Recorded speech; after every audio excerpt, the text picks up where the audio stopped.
आम्ही गेलो होतो ननदबाईकडे आणि त्यांच्याकडे होता जेवणाचा बेत. मग काय आमचं जेवण चालू आणि आमच्या किट्टूची अशी मस्ती चालू.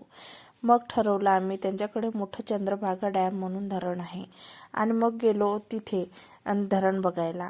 आणि त्याच नदीच्या काठी मस्तपैकी असे छोटे छोटे एक मंदिर आहेत आणि एक सारखी ते एकाच लाईनीतली मंदिरं बघून तर मनाला एकदम प्रसन्न वाटत होतं.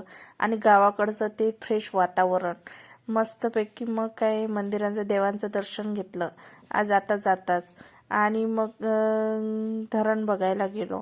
आणि आज मी पहिल्यांदाच ते धरण बघणार होती, कारण की मी एवढ्या जवळून आणि कधी धरणच बघितलेलं नाही आहे, फक्त दुरून म्हणजे व्हिडिओमध्ये बघितलेलं आहे.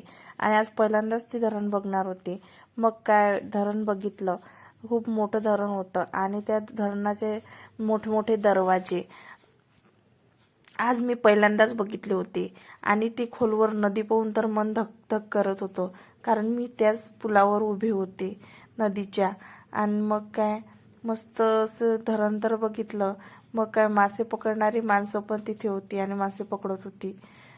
त्यांनी मग घरी परतलो आणि मस्तपैकी असा भाऊबीजचा कार्यक्रम झाला आणि असंच आमचा दिवसाचा शेवट झाला.